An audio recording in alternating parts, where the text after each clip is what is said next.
Welcome to the Mojo Podcast, a place for curious minds to fill up on insight and inspiration to apply to your life so you can keep your mojo flying and not falling. I'm your host, Richard Stokes, and after a short holiday break, it's a pleasure to be here again with you for episode 6 of the 5th series of the Mojo Podcast. And in this current series, I'm talking to a group of people I'm calling the practitioners, experts in their field who have truly walked the walk before talking the talk, and whose wisdom, advice and tips will help you and your mojo perhaps get a little unstuck to move forward again in the direction you choose, to find flow over resistance. In short, to find your mojo. This week, we're really drilling down into another of the fundamentals of life. We're talking about sleep, something we all need, that when all is well, we probably take for granted, but when it's not going well, it can take over our lives. I think it's fair to say if you're struggling to sleep well, there's a good chance your mojo will not be as high as it could be. So I wanted to get an expert in the area of sleep to talk about this thing that we spend a third of our lives doing, and even more time thinking about if we are suffering from something like insomnia. For many, as my guest notes, lack of sleep can literally take over life. It's really about, can people find their mojo and their state of flow and really fully engage in their life without having sleep as a primary focus. It's something that we all do. It's a very natural thing to do, but it can start to become a burden when it's not working out right and can kind of take over life. My brilliant guest today is Tracy Hannigan. Tracy is a qualified sleep therapist, one of the few recognised by the Society for Behavioural Sleep Medicine. Tracy uses only evidence-based approaches in supporting adults with insomnia as they reconnect to their natural ability to sleep and to live the active and vibrant lives they want and deserve. This conversation is fascinating for all of us, and I think for anyone listening who isn't sleeping the way that you want to, this is a really useful resource. Tracy shines a light on why we aren't sleeping so well. She busts several of the myths that exist around sleep, such as the universal need for 8 hours, and leaves us with numerous ideas and tips to improve our sleep. Tracy also shares her story of what brought her to finding her purpose as a sleep therapist. Perhaps not surprising that she herself has also suffered from several bouts of insomnia in her life, and each with very different root causes. This is a very honest and open conversation that I believe you'll get so much from, however you sleep. Now, before we jump in, a small request to allow even more people to hear this story. Would you do me a favour and take just 2 minutes to leave a short review for the Mojo Podcast on Apple Podcasts? If you go to the app, find the show, scroll through the latest episodes to the review section, and leave a few words to sum up your experience of the podcast. This is massive for the podcast, and it'll ensure even more people get a chance to hear it. So thank you so much. Okay, let's jump into my Mojo conversation with Tracy Hannigan about sleep. And welcome back to the Mojo Podcast. And after a short break, it's great to be back with another amazing and inspiring guest for you today. I'm joined by Tracy Hannigan in Berkshire in the UK. Tracy, great to see you. Great to see you too. Thanks for having me on. Oh, it's an absolute pleasure. And you know, this is a really important subject that we're going to get into today, sleep. Because everyone does it, everyone needs it. So I'm really excited to have you on. And Tracy, in time-honoured tradition, your mojo, how is it out of 10 today? I would say my mojo is about an 8 out of 10 today. Yep, feeling really good. Great. And I'd love to get that sense because, you know, an 8 for someone can be exactly that. That's pretty high for you, I'm getting a sense. It's a pretty good one. I think in order to give myself maybe a 9 out of 10, I could pick a couple of things, or if I was going to give myself a 7 instead of an 8, you know, I could pick it apart a little bit, but I'm pretty happy with an 8. And to me, that 8 out of 10 means I'm kind of in my flow for the day. I'm not procrastinating. I'm getting on with things. I'm feeling good about all the things that I'm doing, and it just feels very natural and comfortable for me. Lovely. So we got a lovely transition into what Mojo means for you then, this flow state. Sounds very natural, maybe a sense of ease with things that are going on. Is that fair? Yeah. And usually tagged onto that is a natural sense of having accomplished good things during the course of the day. Okay, so a sense of whether it's success or accomplishment or a satisfaction I'm getting from you as Yeah, well. satisfaction would work. The thing that just popped into my mind is, would I say that I had a sense of flow about saying having to file my taxes? But I would have a sense of satisfaction when it was finished. So satisfaction, if you include satisfaction in that, yes, you can include all of those things. Pretty much anything, I think. And talking of satisfaction, and let's get into the work that you're doing as a sleep coach, and we're going to hear a lot more about that and what brought you to it.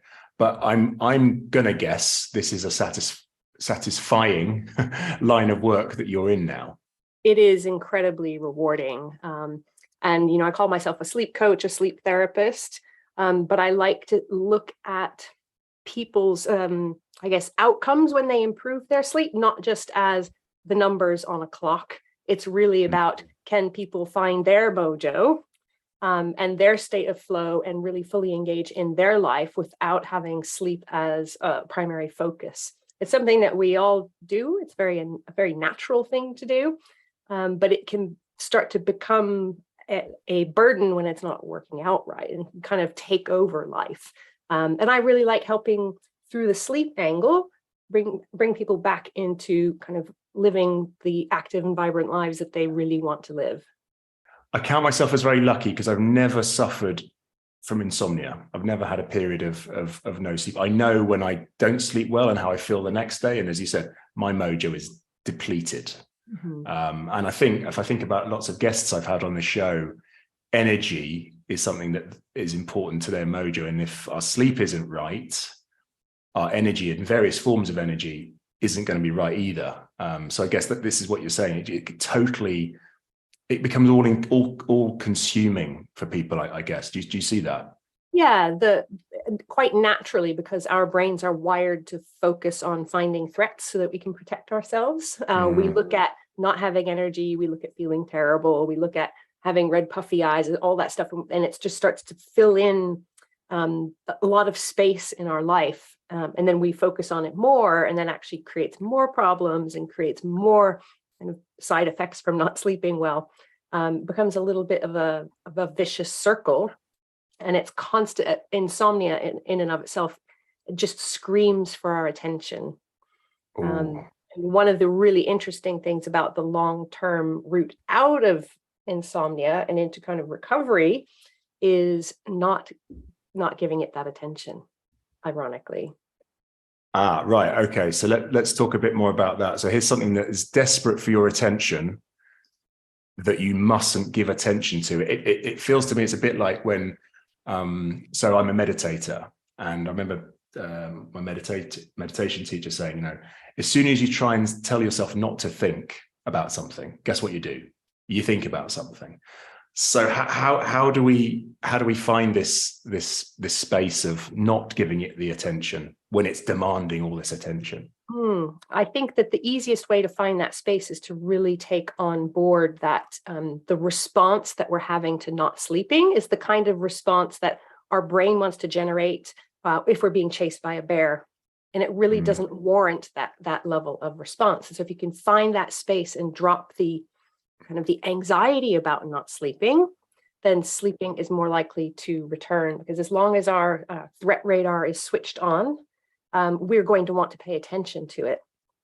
So it's really working on, if we talk about sleep requiring a balance between sleep drive and arousal and anxiety, we need to turn that down so that sleep can actually come naturally.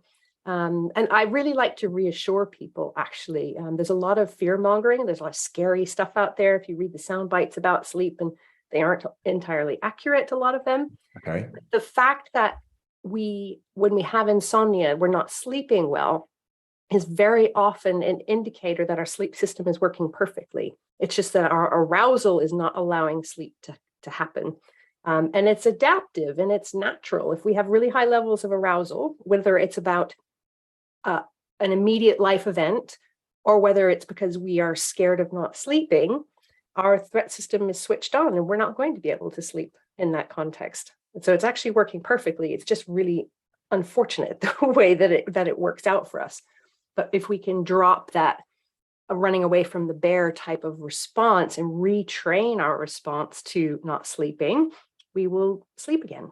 Right. So the noticing that insomnia is happening, we're not sleeping particularly well, is a sign that actually you are functioning perfectly well. It's just that, as you say, another element of what you need for sleep isn't perhaps there, or this arousal is too high, as you were saying. Yes, things are a little bit out of balance. And I think most people understand that short-term sleeplessness is quite a normal response to triggers and stresses, moving house, bereavements, changing jobs.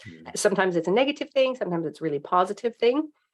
And the difference between people who return to sleeping normally after that event and people who continue to go on and have difficulty sleeping, the story is often, well, this thing happened 2 years ago, but I still can't sleep. That story is a result of the threat radar being switched on and looking at not sleeping as a problem. And I mean, I'm not trying to minimize it whatsoever. I've had chronic insomnia myself, and it is truly a miserable feeling to wake up on the nth day in a row where you've gotten very, very little sleep. But it is about retraining our response to that and putting it into perspective so that our arousal can come down, because we've got lots of sleep drive built up if we're not sleeping well, and simply allowing our sleep system to do what it does, which is to help us sleep. Yeah. Tracy, you mentioned there, obviously there is a lot of commentary around sleep. And as you say, I'm sure our radars are particularly turned on to it if we're not sleeping well. So what are some of maybe the myths that you would debunk about sleep that are probably exactly, as you said, getting into our heads, and these are the stories we're creating, they're running around in our minds just when we want to calm ourselves and not be aroused. Yes. At bedtime. So yeah, tell me about some of those things that we can maybe push to one side. Yeah, the myth of needing 8 hours is a big one. Everybody's individual sleep need is very individual. It's genetically determined. Some people do great, and I'll talk about what enough is, do great on 6.5 hours. Some people, like myself, I tend to need more than 9 in order to feel my best. And so there's a huge variation on that bell curve. The problem comes in when the person who's happy and doing great on 6 or 6.5 hours of sleep gets the message that if you don't get 8, all these terrible things are going to happen to you. And they start engaging in worrying about their sleep, but then they start adopting behaviors that are directly related to reducing our sleep drive. And again, this balance is important. So their arousal is really high, and then they're interfering with their sleep drive as a result of trying to catch extra sleep and doing things that actually create more of a problem. And so how does somebody know how much sleep they need? In general, if you are, whatever your number is, if you're falling asleep within 15, 20 minutes, some people it's a little bit longer than that. You wake up once or twice in the night, you fall back to sleep relatively quickly, and you wake up in the morning and you have all the energy that you need for your day, then you have enough.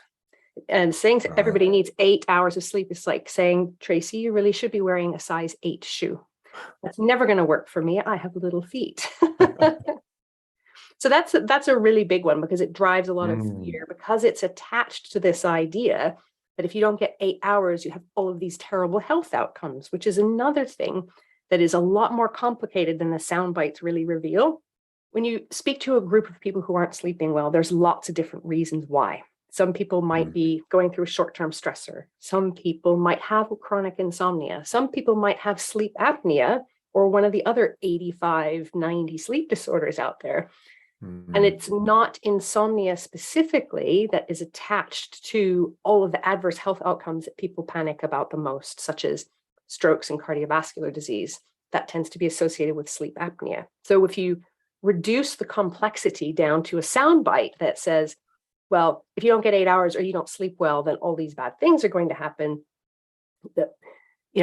the intention of that messaging is to encourage people who don't value sleep to give it some importance. The people who burn the candles at all ends, or party late at night, or they drink a lot and they kind of mess up their sleep as a result. The messaging for the importance of sleep is really geared toward them. They aren't listening to that message.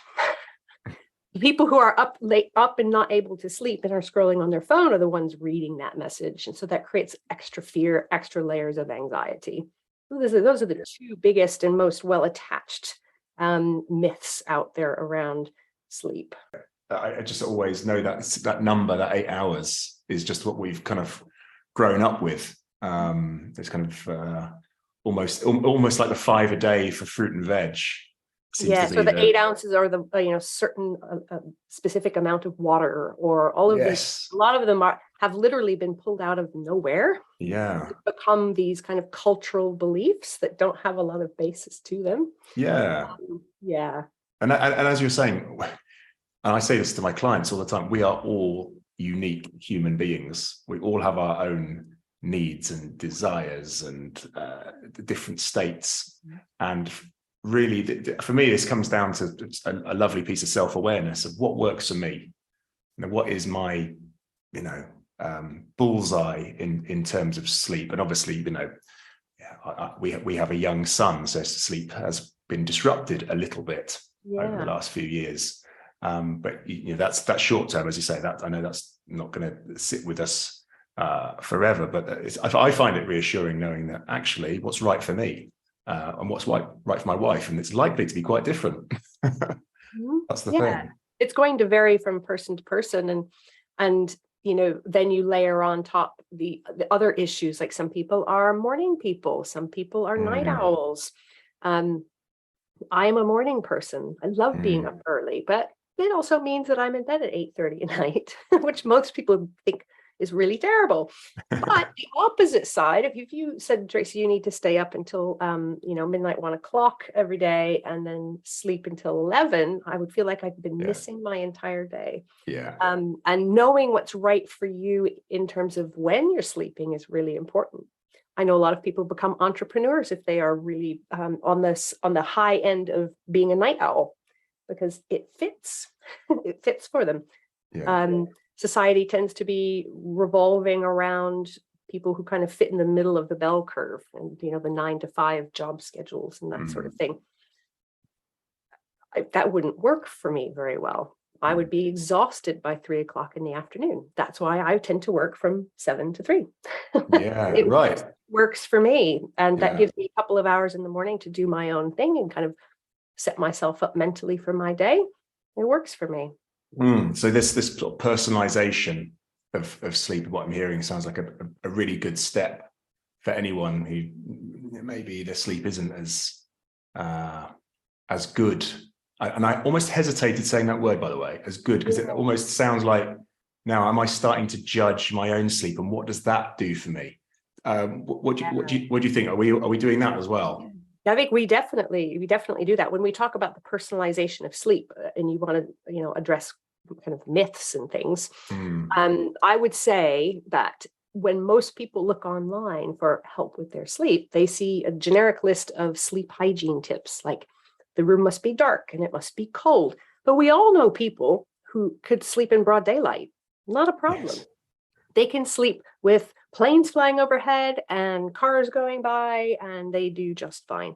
Those things they're more for optimizing sleep for people who are already good sleepers. And I can tell you that my clients, they come to me, they have much better sleep hygiene than I do. So it's one of these things that could be icing on the cake, but they aren't hard and fast rules. They are not necessities. And if you get very serious about making sure that your room is completely dark, and again, like some clients in the past have told me, duct taping your blinds to the window to keep out every photon of light, because we are taught that the way you fix insomnia is through doing good sleep hygiene. So people do good sleep hygiene, they follow all the rules to the nth degree. That actually creates more problems, because it's not the photon of light coming in the side of the blind that is keeping that person awake. It is the fear of that photon of light waking them up that is keeping them awake. It is that radar that is switched on. So we can actually do things that fuel the fire and make our own sleeping situation worse. Yeah, I'm getting this sense of just really grasping really hard on the outcome of I really, really want a good night's sleep. And what I'm getting is if we do that, the chances of that outcome coming around are less and less. Absolutely. And it's counterintuitive, right? Most of us have grown up in a culture that tells us the harder we work at something, the more we understand it, the more we research it, the harder we try, the more likely we are to achieve our outcome. But actually, all of that effort toward trying to change our sleep from looking one way to another way, actually, it makes the problem worse because we can't force it. We can't control it.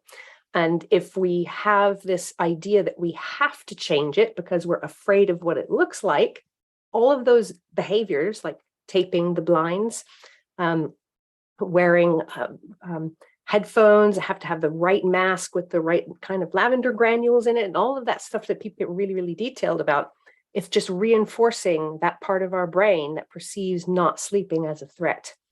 So this is where you can take some generally good basic advice and take it too far and actually create more problems. What have you found, Tracy, in terms of your journey, that obviously this the fixation on it must be this number of hours, the fixation on sleep hygiene as things we shouldn't be holding on too tightly. But when people come to you, and if you can, obviously anonymously, but if there are things that you can share about how your clients are showing up and what their need is, I'm sure people would empathize with that. But what are you then doing as a sleep coach? What is your secret sauce? Right. Well, there's essentially two prongs to understanding what's going on with someone. The first and most fundamental one, and sometimes the only prong that really needs addressing, is this arousal piece. What is that particular person fearing about not sleeping, and how can I help them really integrate a light bulb moment? So not just, between the ears and the brain, because you can explain things and people go, oh, yes, but like to really get it, that the fear is misplaced, and to redirect and work on managing those feelings. See, managing is a funny word too, because if we recognize that we have sleep anxiety and sleep anxiety is creating problems with our sleep, what's the first response? Oh, I must squash all of the sleep anxiety.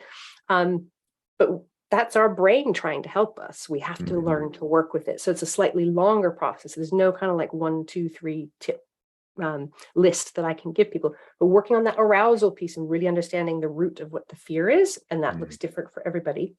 And then looking at how that fear has changed a person's sleep behaviors. So for example, in the effort to get more sleep, is somebody laying in bed for 3 hours every morning, hoping for an extra 5 minutes, because it feels really good to do that, but it's actually very counterproductive because we are accidentally training ourselves that bed is where we lay awake worrying about sleep. It's not where we sleep. We lay in bed worrying about sleep, and that becomes a contextual cue to switch on our anxiety around sleep.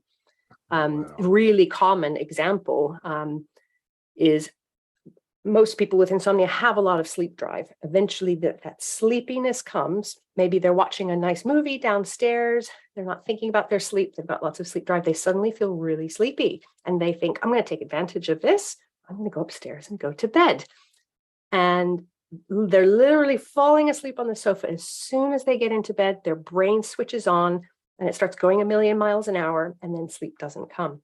And that can happen as a result of spending a lot of extra time in bed, not sleeping, but especially if they're worrying about their sleep. So looking at how to modify those behaviors, and understanding that, yes, you might not be laying in bed for 3 extra hours. That feels nice, but that 5 minutes is a poor investment because it reduces your sleep drive because you're laying around, not moving around. And it creates this association that sparks off anxiety when you get into the bed. So working on both of those prongs is the most effective way. If you wrap it all up into kind of a package, although I don't work strictly this way because I really do want to take an individualized approach with people. But cognitive behavioral therapy for insomnia is the proven way of helping Right. people recover from that chronic insomnia. And they're talking people with 20, 30 years of insomnia, 15 years of medication use. It works for 85% of people, but it does take commitment. It's not a quick fix. And we all are kind of seduced into wanting a quick fix, especially when we feel really miserable. Yeah. But it's that temptation of the quick fix and the constant kind of the searching for the next thing. Maybe it's this brand of supplement or that particular tea. Maybe if that didn't quote unquote work, didn't force sleep to happen, I should try another one. People stay on that hamster wheel, feeding the anxiety for years and years and years, and don't ever really stop and wonder, should I be this afraid about it? And it's complicated because the messaging around sleep is if you don't get sleep, all these terrible things are going to happen. So there's quite a lot to unpick in that process. And that was that's what I was getting, this sense of you've really got to get under the bonnet and have a look at what's going in someone's life. I'm getting in a very holistic sense. Yes. Because it's not just what happens in bed, because as I said, you've attuned yourself to bed is not where I sleep, it's where I worry about sleep. And, the sofa being a place where I actually have a nice sleep there because I'm so tired. And I associate that with being comfortable. It's very tempting, and it is not uncommon for people to take advantage of being able to sleep on the sofa because they don't feel any pressure to sleep on the sofa. They're not trying to force themselves to sleep on the sofa. So all that sleep drive, well, they sleep on the sofa. What happens the next night when they go to bed? They think, oh, I can't sleep here. I'm going to go sleep on the sofa. And for some people, it might be fine to have the sofa as their permanent sleeping place. But falling into that habit means that if you do want to go back and sleep in your bed, you have two hurdles to overcome. You have not being able to sleep in bed, which was the first hurdle in the first place. But then you also have this issue of, you can sleep on the sofa. And how do you break that habit? Because breaking that habit means facing up to the fact that you can't sleep in your bed. So it becomes really complicated. It's so tempting, and people can sometimes get quite irritated. But I do understand it's very tempting. You haven't slept in very well in weeks, and you've started to be able to sleep on the sofa. You want to get the sleep because it feels really satisfying. But understanding, I think, how complicated it can make things can help some people find that gap where we realize we can choose. A lot of people feel forced. I have to sleep on the sofa. They don't realize that actually there is a gap in there where we make a choice. Oh yeah. That this happens in all areas of life, right? And it happens a lot also in sleep or in relationships or in conversations, or we perceive ourselves as being victims of whatever the situation is, but we actually do have the capacity to choose. It's helpful to be able to find the space where that choice is made. Yeah. Oh, well, this is getting for me into a very, it's all interesting, but the real sweet spot of interest around choice, because I work with a lot of clients around talking about choice and understanding that you really can choose your reality if you get in the right headspace to have the right mojo for it. So can you tell me a little bit more about that choice that you work with clients on in a state, as you say, when they come to you, it's high stress, real pain. I'm sensing a lot of clients are probably in as well when they leave it so long, as you say, years and years of not sleeping. Eventually it's like, Tracy, can you help me? Yes. So a common scenario where choice becomes an issue is when somebody is having difficulty sleeping and they feel overwhelmed by sleep anxiety, and trying to find the gap where the thinking starts to run them down the rabbit hole. And then maybe helping them find new tools. What can you choose to think of instead of, oh my goodness, if I don't sleep tonight, then tomorrow is going to be a disaster, and then I'm going to lose my job, and my spouse and I are going to have another argument, and then that's going to be miserable, and now I'm going to lay awake worrying about that, and on and on and on and on. How do we help ourselves recognize where we're at in that spectrum? Most people have a a relationship or two or more in their life where they realize way after the fact that there's just this dynamic that it occurs between people where all the buttons are being pressed and you don't realize it until really late. But then if you start doing some work on yourself, and it really is about work on ourselves, not trying to change another person, and there is a connection to sleep here, I promise, we recognize it. Maybe we're in the middle of it, and more practice. And sometimes we'll have an incident where we'll recognize it later and we feel like, oh, we've failed because I didn't catch it in time. But eventually we become more skilled and more practiced at watching what we're thinking and feeling, and we can start to see it coming. And it works the same way with sleep. People recognize first, the sleep anxiety rabbit hole is fueling my problem.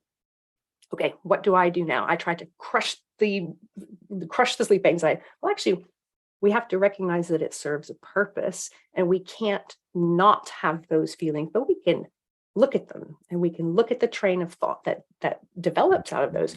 We can't stop all of our thinking. Our brain is a thinking machine. It generates thoughts. We have choice which thoughts we want to engage in, which ones we want to believe are true. Because not all the thoughts our brain generates are actually really representative of the situation. So you can begin to recognize, I'm having this thought. How do I develop a habit of questioning whether or not this thought is actually really helpful for me right now? It doesn't mean I have to squash it. It doesn't mean it's bad. Which set of thoughts are the ones that serve me best? People get more and more skilled with that in that gap and making different kinds of choices. And then they feel more empowered. They feel a little bit less kind of quote unquote out of control. And that in and of itself can produce arousal.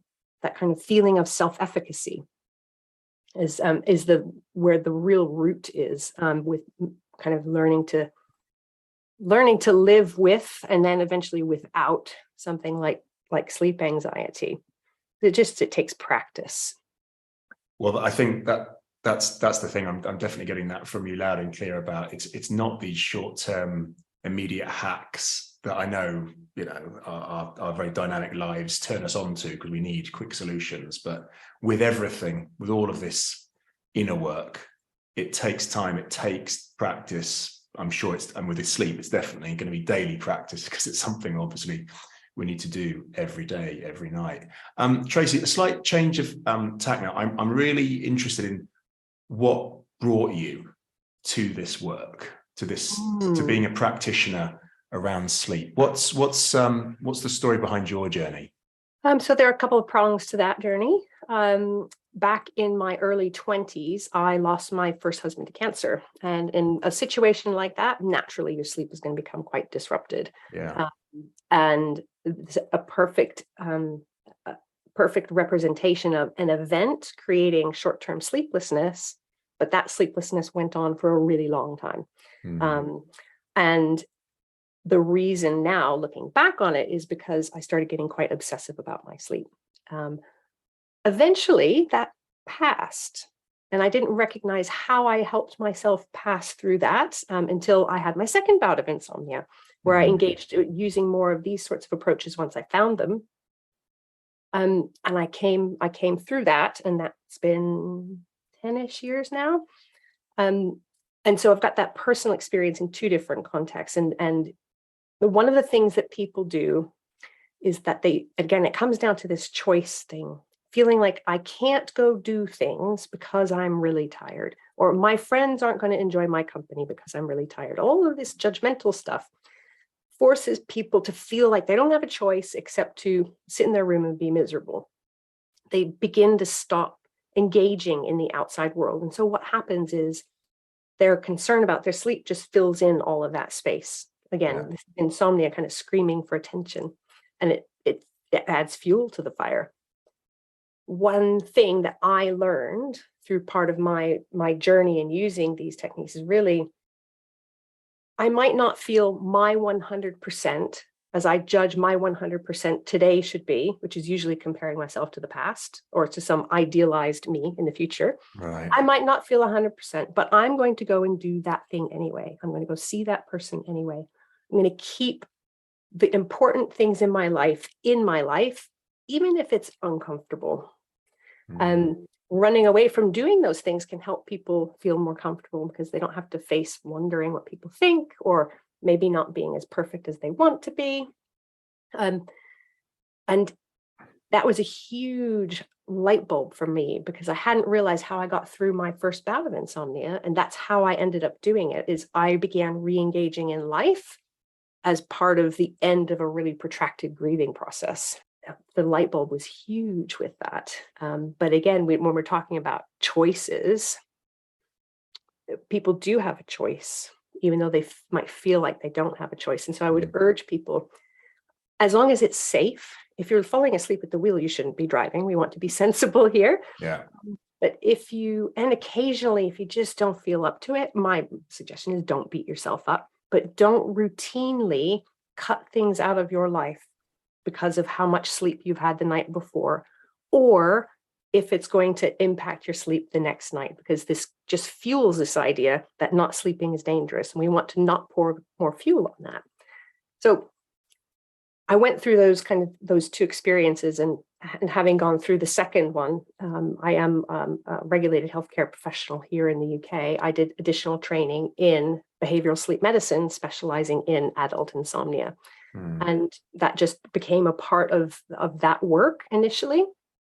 And then I went online and, Zoom always was around. It's been around for a really long time, but not everybody had heard about it until 2020. Yes. And that is when my work really took off.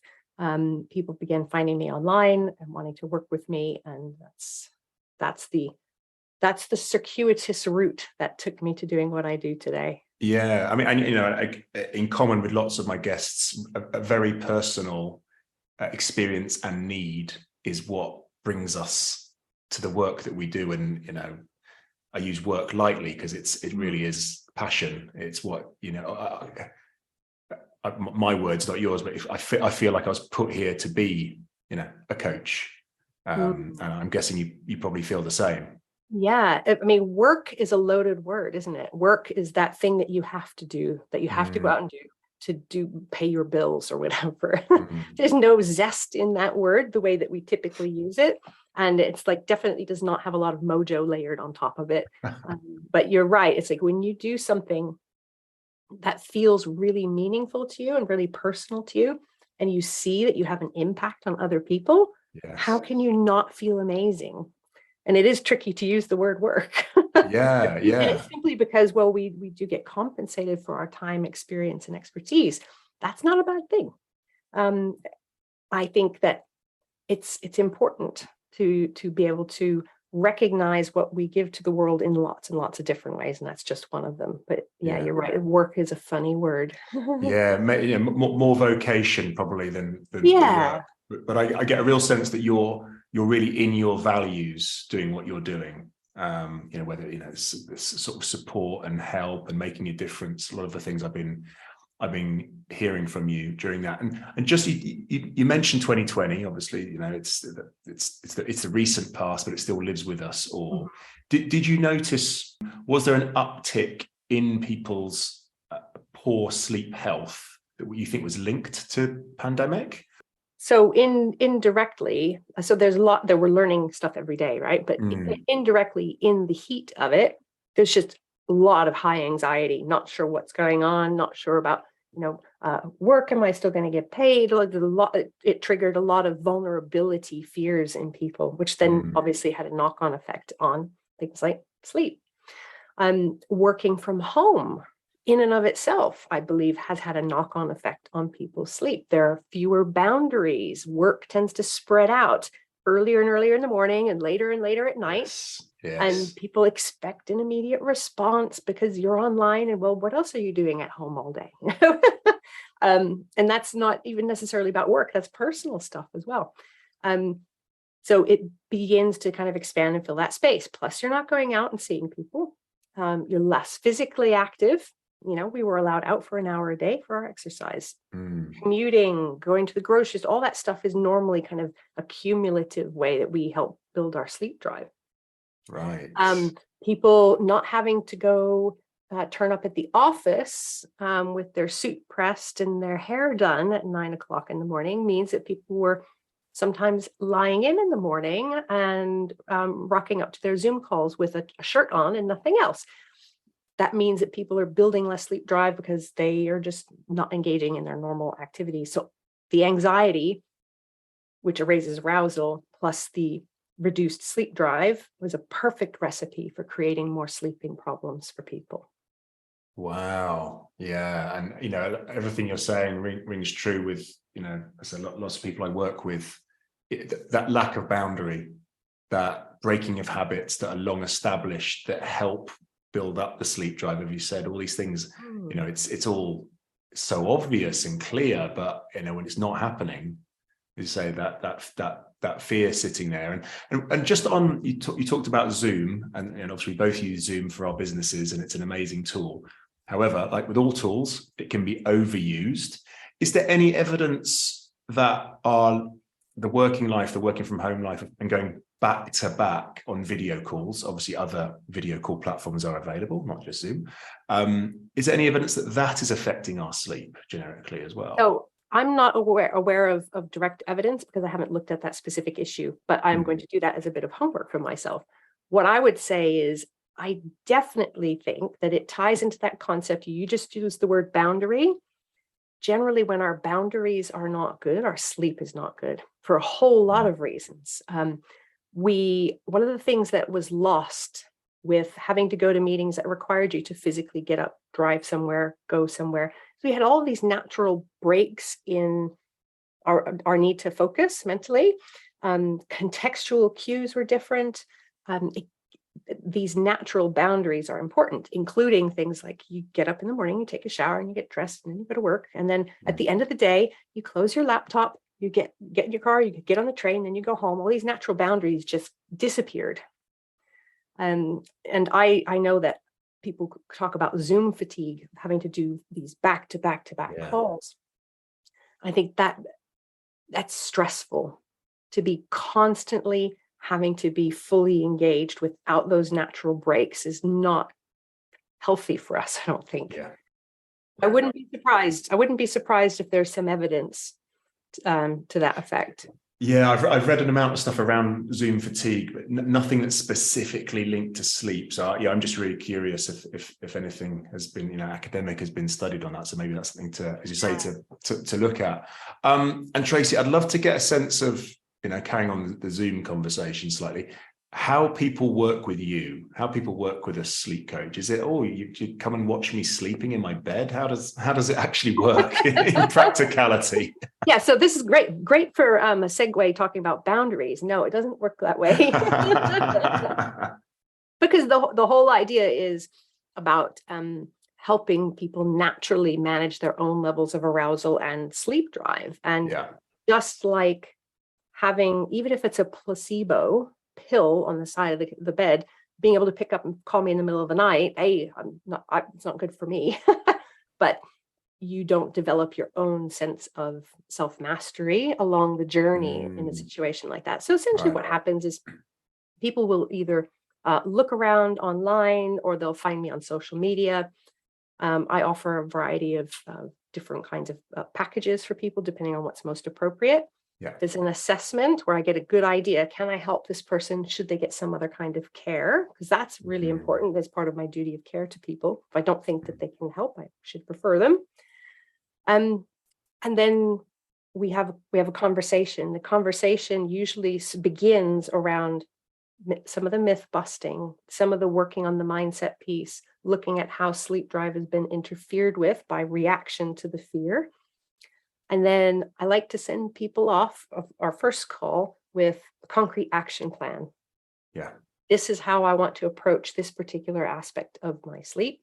And then we have a catch up, And there is a way of essentially, I don't know if you use Voxer, but using voice noting with people. But there are boundaries around that, because again, you don't want to encourage dependence or overthinking every little thing.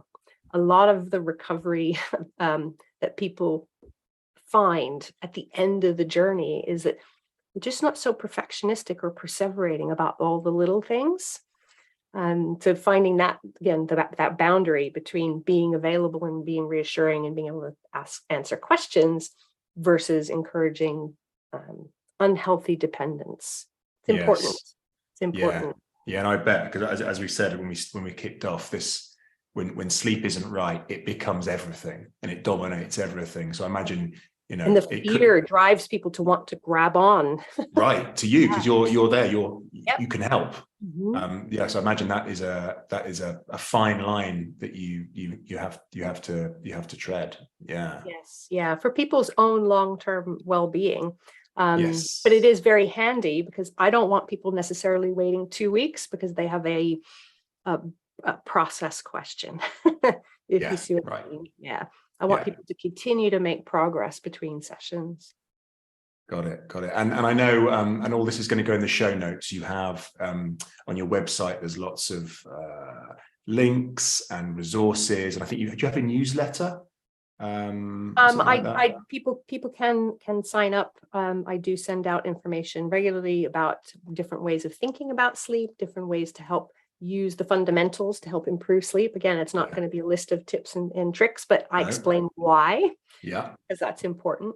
Yeah. And there are a host of free resources. I think it literally says free help in the menu, where podcasts that I've done are there, articles I've written are there to get people started.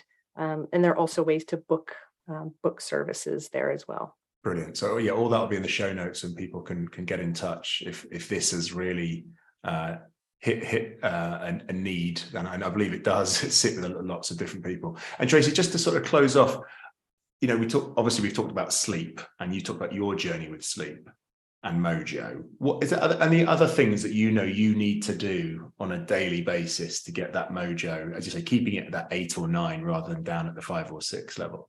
Yeah, for me, starting the day, focusing on myself rather than whatever's in my my inbox or my to-do list, a big part of it. And that always ideally should include some kind of movement. For me, that physical movement to start the day. If I don't do that, I have less mojo. If I do that, even if I'm sore from a previous workout, I just do something that gets me into my body. I feel more grounded. And just a lot more positive about the day ahead. Yeah, great. Yeah, I hear that again from lots of people, that the movement need early on to get not so much in here, because we spend so much time up in our heads anyway. Absolutely. And just get into our body and really embody how we want to be on any given day. Yeah. Fantastic. Tracy, well, I thank you so much for coming on to the podcast and just sharing so much wisdom. And what I really got from it was a lot of reassurance about sleep and what's going on with our sleep and how we can improve it. And that sense of choice I really got from it as well. So I really appreciate that. Thank you very much. Yeah, you're very, very welcome. I think it's so important to leave people with that message of hope. And the hope is not necessarily the thing outside of us that we believe is going to fix things quickly. The hope is actually we have not lost our connection to our natural ability to sleep. We just have to kind of orient the balance of things a little bit better so that we can actually experience that connection, because it's still there. Now, I'm one of those lucky people who sleeps really well, yet I got so much from this conversation. Tracy is such a reassuring personality, reminding us that we all have our individual needs and that we can take really actionable steps to find better ways to sleep. And for me, it's the acknowledgement that, like with so much in life, when we grasp the issue of little sleep really hard and go to these lengths that Tracy talks about, like taping our blinds and wearing a particular type of eye mask, etc. This makes a big issue in our minds and we really struggle with our sleep. So it's about surrender, it's about letting go and getting really good help from people like Tracy. And you can find links to Tracy's website in the show notes, and find her on Instagram, Tracy the Sleep Coach. I know she shares lots of really useful resources around this subject. So I really hope you enjoyed this conversation as much as I did, and I think this might be a particularly good one to share with anyone you know who needs to hear this conversation right now. I'll be back here in a couple of weeks with another interesting and inspiring guest. So until then, I hope your mojo continues to flow.